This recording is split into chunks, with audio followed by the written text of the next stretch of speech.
County as well. We've had neighboring schools talking with us. Even our own Da Vinci Charter Academy here on campus is interested in thinking about becoming a middle college with particular focus on not just an Associate of Arts degree, but in some health occupational area. A recent development was in the newspaper last week where SC4 up in the St. Clair area announced a middle college. Probably the leader in the state is up at Mott Middle College, actually on the campus of Mott Community College. And Cherry Wagenlander is the person who runs that program. She's been heralded by the Gates Foundation, travels all over the country talking about the best way to set this structure up. So it's looking favorable. We've had a number of conversations with our board and their board and area superintendents. There's a little bit of nervousness about the success of this because it's overwhelmingly successful with schools of choice. There are moms and dads and other support people out there who are saying, gosh, if I can have my son or daughter or nephew, niece, or whatever get an associate's degree at the end of their freshman year, they're going to be able to enter the workplace quicker or transfer on to that four-year granting institution a bit sooner. So they're seeing some cost savings associated with it. Different financial mechanisms associated with it. Some of the early discussions are that the foundation allowance for each student in the school would actually pay for their tuition and books and fees for their junior and senior years, and then when they come to college, they would pay the tuition fees on their own. So some interesting nuances from that with some other schools as they're being established across the community colleges. Ideally, those are located on the community college campus, but not exclusively. So more about that in the weeks ahead. The alternative break interest group, we had two groups this year, which was really interesting. We had a group going off to Virginia, and then also down in New Orleans to continue with some of the damage that was brought to bear by the hurricane. And we had I guess it was this week, we had for jet fuel up here in the Potter Center, we had a couple of students and a couple of faculty who actually led the teams to these locations actually come and talk about their experience. I really appreciate the efforts of Amy Layton, who's provided a lot of leadership associated with this program and getting students out to have a unique experience. You need to know something about these students, and I'll just give you a little snippet of what this is like. But you think we've got challenges with the attitude of Jackson, and people don't understand the rest of the world. Our students are a microcosm of the larger community here. As I listen to some of the students talk, and some of them afterwards, we have some of the students who participate in this program who've never been outside of the city of Jackson, let alone outside of our county, outside of our state. They have not seen the kind of levels of devastation or problems that we see on the news and experience in our lives. And some of them had never been on an aircraft before, never been in a plane. So some of them never stayed in a hotel or such as that. But one was focused on helping with a state environmental project. They're helping to clean up a park, a state park, out in a rural area. And the others, as I mentioned, helping with homelessness individuals, doing a lot of packing and taking donated clothing and so forth and sorting and those kinds of things. But had a great experience. They'll be making a presentation to our Board of Trustees, I think, at our April board meeting. So I continue to support this effort as a way to provide a co-curricular learning experience for our students. And this is a pretty neat way to engage in service learning. I will also mention that the vast majority of the dollars required for these students to participate in this program were generated by the students themselves raising money. Construction, it's getting a little less noisy outside. That's because a lot of the footings, as you can see, are already in place.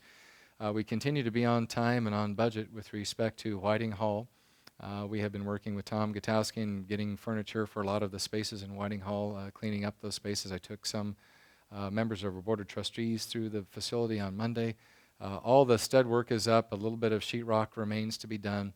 But we've had a very favorable winter, and that has helped us to stay on budget and on time. It is our anticipation that we will be into Whiting Hall by the beginning of the fall semester, which will be a nice relief on some of the pressure points on campus and some less reliance on the portable classrooms. A lot of the structures that you see here, a lot of the foundation work here in the foreground here, this all relates to the HLC.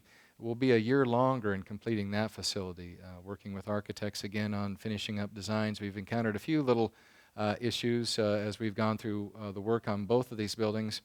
little things like I was laughing. Tom's here. He told me the story about when they were going through. They actually found a wall that was being held up by the ceiling tile grating, and that's how it was held up. So I think there were some and whiteboards that were held up by glue and not any nails or any kind of grommets or anything. So we have corrected some potential challenges which could be hurtful for individuals had we not found them.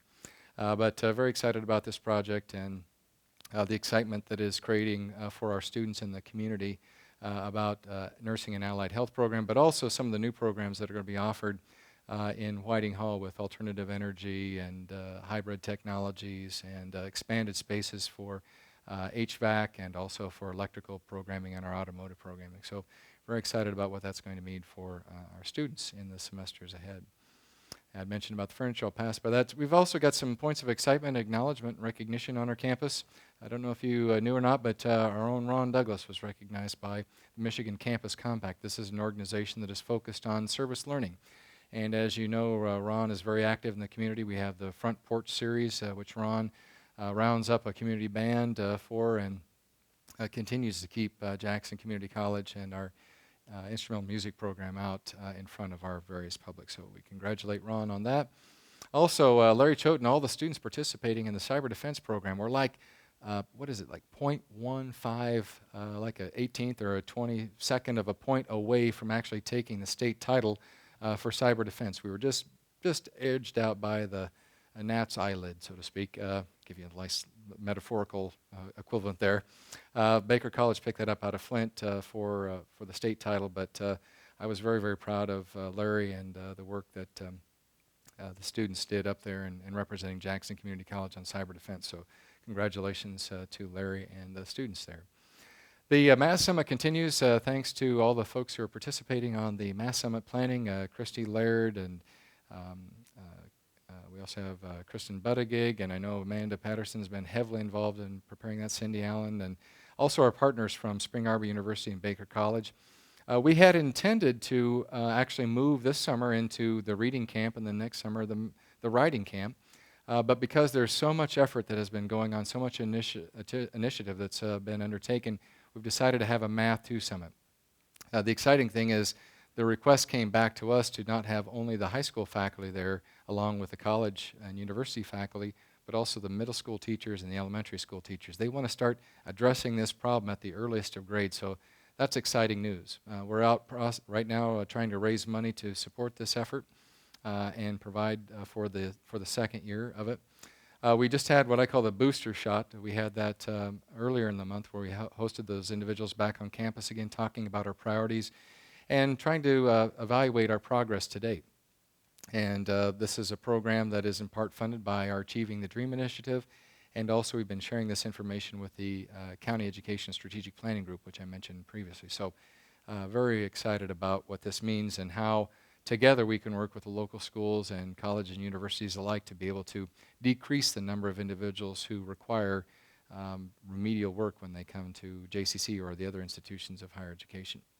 Achieving the Dream, as I've been mentioning previously, we had last month we had a small team that went down as part of our state meeting, our annual meeting there to talk about planning for next year.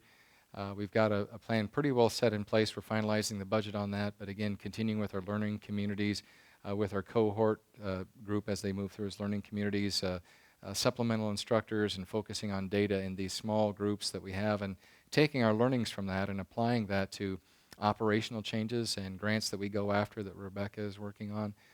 Very excited about the learnings. The fact that we have received this particular grant from the Kellogg Foundation